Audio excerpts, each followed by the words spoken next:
அனைவருக்கும் வணக்கம். இந்த 11வது செக்மெண்ட்டில் நம்ம பார்க்க போகிறது would have, might have, அப்புறம் should have, must have. இந்த would have, might have ரெண்டுமே யூகத்துக்கு உண்டான வேர்ட்ஸு. அதாவது நடந்திருக்கலாம், இது செஞ்சுருக்கலாம் அப்படிங்கிற மாதிரிலாம் சொல்கிறோம்ல, அந்த மாதிரி உள்ளதுக்கு தான் இந்த would have, might have எல்லாம் யூஸ் பண்ணுறோம். அடுத்தது கட்டாய வார்த்தைகளான should have, must have பார்க்க போகிறோம். இது வரைக்கும் உள்ள 10 செக்மெண்ட்டையும் நல்லா பார்த்துருப்பீங்கன்னு நினைக்கிறேன். அதில் ஓரளவு கொஞ்ச நாளும் ப்ராக்டிஸ், அந்த மாடலில் கொஞ்சம் ப்ராக்டிஸ் பண்ணி பார்த்தீங்கன்னா நல்லாயிருக்கும். அல்லது திருப்பி இந்த 10 வீடியோஸ் இருக்குல்ல, அதை ரிப்பீட் பண்ணி பாருங்கள், ஸ்ட்ராங் ஆகிடும். ரிப்பீட் பண்ணால் கிளாரிட்டி வந்துடும். ஒரு தடவை பார்த்துட்டு கிளாரிட்டி வராட்டி மறுபடியும் பாருங்கள், நிச்சயம் கிளாரிட்டி வரும். அப்போ you will have the stamina to speak English. வந்துடும் அந்த திடம், மனதிடமும் அந்த உறுதியும் வந்துடும், ஆட்டோமேட்டிக்காக வந்துடும். நீங்கள் அதை ப்ராக்டிஸ் பண்ணுங்கள். அதாவது we have to speak aloud. சத்தம் போட்டு பேசினாலே, அந்த இங்கிலீஷ் வேர்ட்ஸு சென்டென்ஸை ப்ரொனவுன்ஸ் பண்ணாலே உங்களுக்கு அதில் உள்ள கூச்சமும் தயக்கமும் போயிடும். இது நான் ஸ்டூடெண்ட்ஸோடு பண்ண எக்ஸ்பெரிமெண்ட்டில் 35-40 இயர்ஸில் கற்றுக்கிட்ட பாடம் இதுதான். So when you speak aloud a language which is not your own, உங்கள் மொழியில், உங்கள் தாய்மொழி இல்லாத ஒரு அயல்மொழியை சத்தம் போட்டு அந்த ப்ரொனவுன்ஸ் பண்ண ஆரம்பிச்சிட்டாலே தயக்கமும் கூச்சமும் போயிடும். சைக்கலாஜிக்கலாக இட் இஸ் த ஃபேக்ட். அதனால் அதை ப்ராக்டிஸ் பண்ணுவீங்கன்னு நினைக்கிறேன். இப்போ நம்ம segment 11ல் would have, might have, should have, must have இதில் உள்ள வித்தியாசத்தெல்லாம் பார்த்துருவோம்.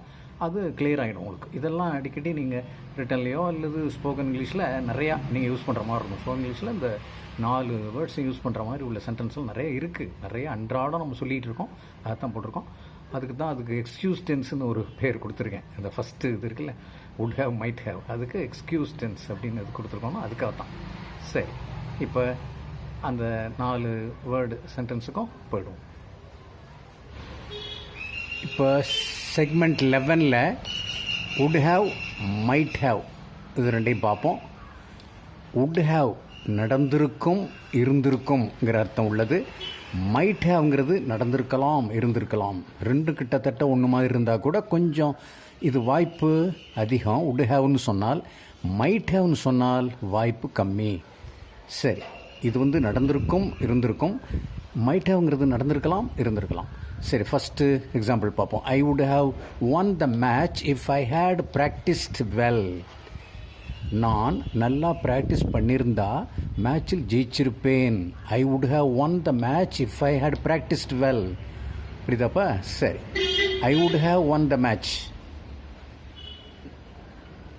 மேட்சில் ஜெயிச்சிருப்பேன், நான் நல்லா ப்ராக்டிஸ் பண்ணியிருந்தேன். சரி, இப்போ ரெண்டாவது பாருங்கள். I would have secured more then 1000 if our dad had admitted me in some other school. நம்ம அப்பா வேறு ஸ்கூலில் சேர்த்துருந்தாருன்னா நான் 1000 மார்க்குக்கு மேலே எடுத்திருப்பேன். இது ஸ்டூடெண்ட் சொல்கிறது. அவள் குறைச்சி மார்க் வாங்கின ரீசன் கேட்டால் சொல்கிற ஒரு பதில். இதுக்கு தான் நம்ம டைட்டில் என்ன சொல்லியிருக்கோம், எக்ஸ்கியூஸ் டென்ஸ்னு ஒரு டென்ஸ் கொடுத்துருக்கோம். அப்படி ஒரு டென்ஸ் கிடையாது. பட் இது நீங்கள் ஞாபகம் வச்சுக்கிறதுக்காக, எக்ஸ்கியூஸ் சொல்கிறதுக்கு இதை உபயோகப்படுத்திக்கலாம். என்ன மாதிரி எக்ஸ்கியூஸாக இருந்தாலும் பரவாயில்ல, ஏதோ ஒரு இது நடந்திருக்கலாம், செஞ்சுருக்கலாம் அப்படிங்கிற மாதிரி ஒரு இது. அதான் இனிமேல் நடக்க போகிறதில்ல, இருந்தாலும் அது ஒரு சாக்கு போக்கு சொல்லி தப்பிக்கிற மாதிரி உள்ள டென்ஸ். அதுக்கு தான் எக்ஸ்கியூஸ் டென்ஸ்னு பேர் வச்சுருக்கு. So I would have secured more then 1000 if our dad had admitted me in some other school. எடுத்திருப்பேன். நம்ம அப்பா வேறு ஸ்கூலில் சேர்த்துருந்தாருன்னா நான் 1000 மார்க்கு மேலே எடுத்திருப்பேன். சரி, அடுத்து மூணாவது பாருங்கள். He might not have arrived on time if the railway gate had been closed. He might, இந்த நாட்டு போட்டு வந்திருக்கு. He might not have arrived on time. இந்த ஆன் டைம், இன் டைம் வித்தியாசம் தெரிஞ்சுங்க. தெரிஞ்சிருக்கும் உங்களுக்கு நிறைய பேருக்கு, இருந்தால் தெரியாதவங்க 1-2 பேர் இருந்தால் தெரிஞ்சுங்க. ஆன் டைம் அப்படின்னா கரெக்ட் டைம்னு அர்த்தம். ஃபார் எக்ஸாம்பிள், ஒரு ப்ரோக்ராம் 10 o'clock ஆரம்பிக்குதுன்னு சொன்னால் கரெக்டாக 9:59 10 மணிக்கு டவுன் இறங்கினா அது பேர் on time. He arrived on டைம்னு சொல்லலாம்.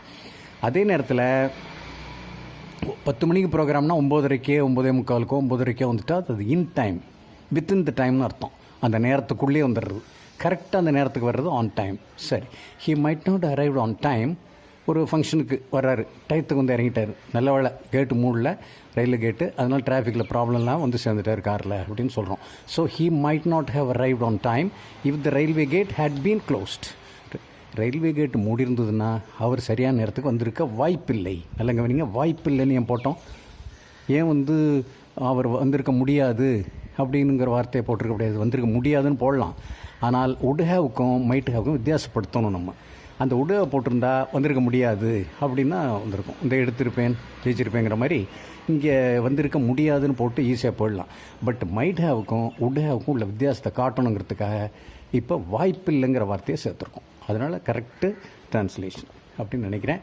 சரி, he might not arrived on time if the railway gate had been closed. அதனால் வாய்ப்பு கம்மிங்கிறதுனால அது வாய்ப்பில்லைங்கிற ஒரு வார்த்தையை சேர்த்துருக்கோம். சரி, அடுத்து பாருங்கள், they might not have achieved their aim if the weather had not been favorable. They might not have achieved their aim if the weather had not been favorable.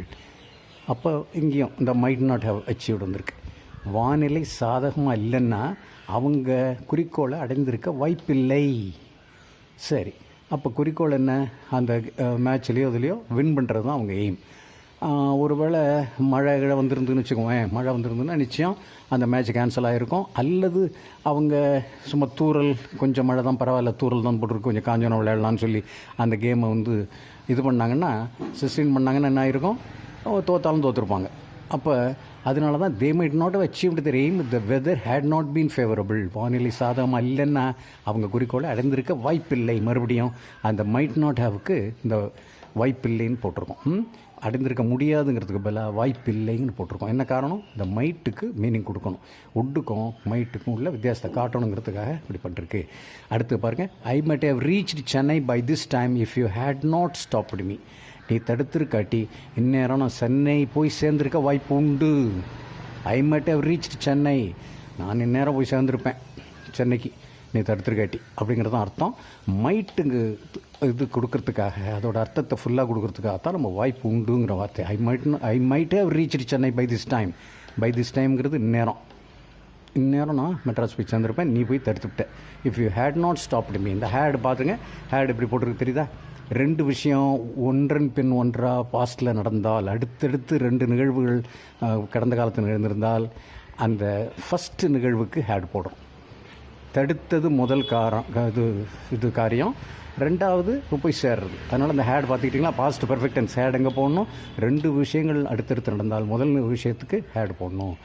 I might have reached Chennai by this time if you had not stopped me. I might have reached Chennai by this time if you had not stopped me. தடுத்திருக்காட்டி நேரம் நான் சென்னை போய் சேர்ந்திருக்க வாய்ப்பு உண்டு. சரி, அப்போ would have might have பார்த்தாச்சு. அர்த்தம் கரெக்டாக தெரிஞ்சிருக்கும்னு நினைக்கிறேன். நீங்களும் அந்த மாதிரி யூஸ் பண்ணுவீங்க. ஆனால் would have might have நல்லா ஞாபகம், பிபிஎல் வர்பு வரும்.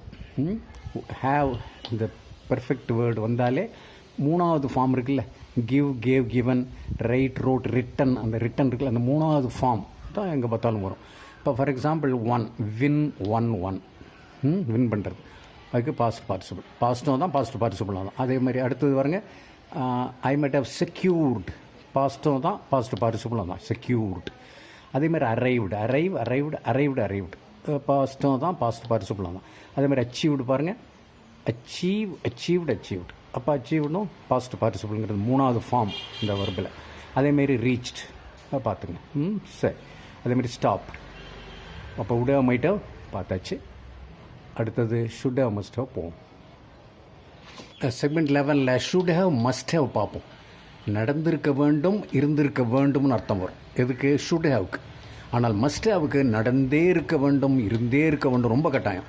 இப்போ கெமிஸ்ட்ரியில் ஆசிட்டை பற்றி படிச்சிருப்போம். இப்போ உங்களுக்கு தெரியும், இது ஷுட் ஹேவ்ங்கிறது டைல்யூட் ஆசிட் மாதிரி, மஸ்ட் ஹேவ்ங்கிறது கான்சன்ட்ரேட்டட் ஆசிட் மாதிரி. ஆக மொத்தம் ரெண்டுமே ஆசிட் தான்.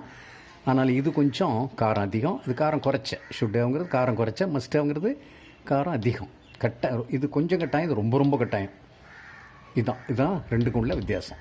இந்த மேண்டேட்டரி வேர்ட்ஸ்ன்னு சொல்லுவாங்க, கட்டாயப்படுத்துகிற அல்லது கட்டாய வாக்கியங்களில் உபயோகப்படுத்துகிற வேர்டு. Should and must. இன்னும் ஹேவ் டு இருக்குது, அது கொஞ்சம் வீக். இன்னும் have to do that, you have to do that, you had to do that. இந்த ஆட் டு டூ இதெல்லாம் இப்போலாம் யூஸ் பண்ணுறதில்ல. ஹேவ் டு யூஸ் பண்ணுறோம், ஹேவ் டு டூ தட். ஆனால் இப்போதைக்கு நம்ம பார்க்குறது ஷுட்டும் மஸ்ட்டும் பார்க்குறோம். நடந்திருக்க வேண்டும், இருந்திருக்க வேண்டும்னு சொல்கிறது ஷுட் ஹேவ். நடந்தே இருக்க வேண்டும், இருந்தே இருக்கணும் ரொம்ப கட்டாயப்படுத்துறது மஸ்ட் ஹேவ். ஃபஸ்ட் எக்ஸாம்பிள் பாருங்கள். You should have started in advance to meet him. அவரை சந்திக்க நீ முன்னாடியே கிளம்பியிருக்கணும். For example, you want to meet somebody. அவர் 10 o'clock ஃப்ளைட்டு. அவரை ஃப்ளைட்டு போகிறது, வெளிநாடு போகிறதுக்கு முன்னாடி அவரை பார்த்தோன்னு நினைக்கிறீங்க. அப்போ வந்துடுறேன் நான் எப்படியும் அப்படின்னு சொல்லிட்டு போகிறீங்க. டிராஃபிக்கில் இல்லை, எங்கேயோ சிக்னலில் லேட் ஆகிடுது. போய் அவர் சேர்றப்போ அவர் வீட்டில் இல்லை. வீட்டில் போய்னா இதுக்கு ஏர்போர்ட்டுக்கு போயிட்டாங்கிறாங்க. அவர் 8 மணினா 10 மணி ஃப்ளைட்னா 8 மணிக்கு கிளம்பி போயிட்டார். 2 hours முன்னாடி போகணுன்ட்டு 8 மணிக்கு முன்னாடியே போயிட்டார். நீங்கள் 8:30 மணிக்கு போய் பார்த்தா பார்க்க முடியாது. அப்போ அவங்க வீட்டில் என்ன சொல்லுவாங்க, நீங்கள் முன்னாடியே கிளம்பியிருக்கணுங்க, வீட்டில் முன்னாடியே இவரை பார்த்துருக்கணும். அதான் ஃப்ளைட்டு 10 மணினா 8 மணிக்கு முன்னாடி கிளம்பிடுவான்னு தெரியுமில்ல, ஏன் இப்படி லேட்டாக வந்தீங்க அப்படின்னு அவங்க கேட்பாங்க. மிஸ் பண்ணினேன்னு நீங்கள் வருத்தப்படணும். So you should have started in advance to meet him. அவரை சந்திக்க நீங்கள் முன்னாடியே கிளம்பியிருக்கணும். You should have started. அதே மாதிரி they should have warned earlier about that. அதை பற்றி ஆரம்பத்திலேயே அவங்க எச்சரிக்கை கொடுத்துருக்கணும். தே ஷுட் ஹவ் வார்ன் பண்ணுறது, எச்சரிக்கை கொடுக்குறது, warning. They should have warned earlier, முன்னாடியே, அபவுட் தட், அதை பற்றி. ஸோ அதை பற்றி ஆரம்பத்திலேயே அவங்க எச்சரிக்கை கொடுத்துருக்கணும் அப்படிங்கிற வார்த்தை. ஃபார் எக்ஸாம்பிள், முன்னாடியே ஒரு எச்சரிக்கை கொடுக்காம சில விஷயங்களை சொல்லியிருக்கலாம். அப்போ சொல்கிறப்ப முன்னாடியே அதை பற்றி அவங்க எச்சரிக்கை கொடுக்கல, அதனால் போய் அவன் அந்த சிக்கலில் மாட்டிக்கிட்டான் அப்படின்னு சொல்லி சொல்கிறோம் இல்லையா. எதுக்கு வேணால் யூஸ் பண்ணலாம். அடுத்தது 3வது பாருங்கள். She should not have scolded that much. ஒரு சண்டை 2 பேருக்குள்ளே, லேடிஸ்குள்ளே சண்டை.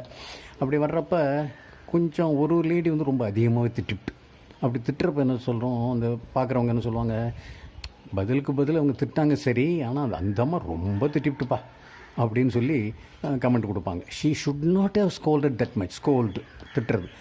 She should not have scolded that much. இந்த அளவு திட்டிருக்கக்கூடாது, ரொம்ப மோசம். ஏதோ பதிலுக்கு பதில் 2 திட்டிட்டு விட்டுருக்கலாம் அப்படின்னு சொல்லி கமெண்ட் கொடுக்குறப்ப இந்த மாதிரி she should not have scolded that much. இந்த should not have scolded that மச்ங்கிற மாதிரி அதே மாதிரி எது வேணால் நீங்கள் யூஸ் பண்ணிக்கலாம்.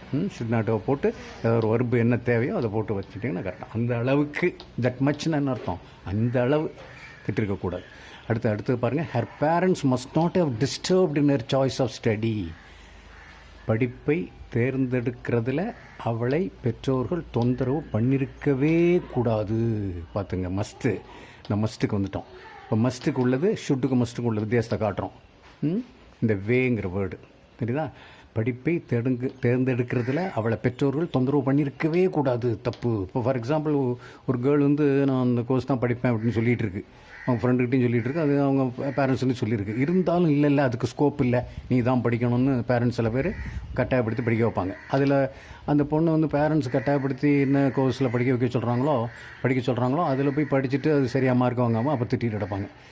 அப்போ மற்றவங்க சொல்லுவாங்க, படிப்பை சாய்ஸை அந்த கேர்ள்கிட்டே விட்டுற வேண்டியதானே, நீங்களா படிக்க போகிறீங்க, பிள்ளைலாம் படிக்க போகுது, பிள்ளைங்க படிக்கிறது நீங்கள் தலையிடுறீங்க, அவங்க டேஸ்ட்டுன்னு தெரிஞ்சுக்கிட்டு அதுக்கு தகுந்த மாதிரி சொல்கிறது இல்லையா அப்படின்னு சொல்லி திட்டுவாங்க. அப்படி பண்ணுற மற்றவங்க திட்டுவாங்க. அப்படி பண்ணுறப்ப her parents must not have disturbed in her choice of study.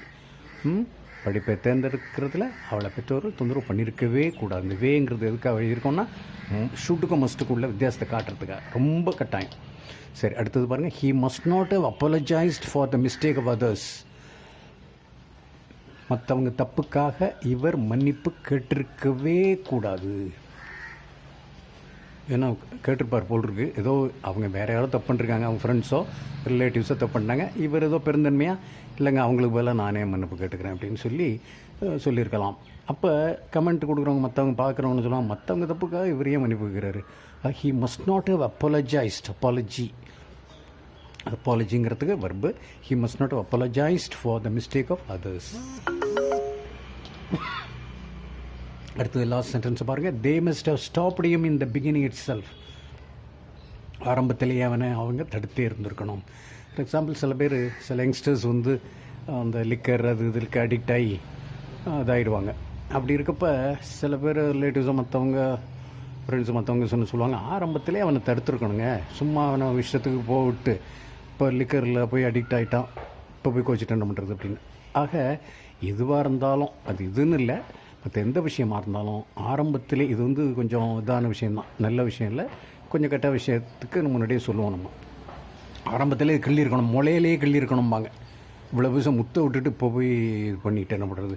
பெரும்பாலும் இந்த இது இருக்குல்ல, மற்ற மெடிசன் அது மாதிரி எடுத்துக்கிறது, இந்த டிசீஸை கவனிக்கிறது. ஒரு வியாதி வந்தால் முன்னாடியே கவனிச்சிருக்கணுங்க, ஆரம்பத்திலே அதை கவனிச்சிருக்கணும். They must start a treatment earlier அப்படிம்பாங்க. முன்னாடியே இந்த ட்ரீட்மெண்ட் ஆரம்பிச்சிருக்கணும், தப்பு பண்ணியாச்சு அப்படிம்பாங்க. ஸோ இந்த இடத்துல they must stop in the beginning itself. ஆரம்பத்திலேயேங்கிறதுக்கு தான் இட் செல்ஃபு அவங்க தடுத்தே இருக்கணும். மஸ்ட் ஹவ் ஸ்டாப்டுங்கிறதுக்கு தான் தடுத்தே, இந்த தேங்கிற வேர்டு இருந்திருக்கணும். சரி, இப்போ ஷுட் ஹேவுக்கும் மஸ்ட் ஹேவுக்கும் உள்ள வித்தியாசத்தை பார்த்தீங்க. இதே மாடலில் நீங்கள் எதை வேணால் சென்டென்ஸை ஃப்ரேம் பண்ணிக்கலாம். அதுக்கு தகுந்த மாதிரி பார்த்துங்க. ஏற்கனவே நான் சொன்ன மாதிரி 3வது ஃபார்ம் வரும்.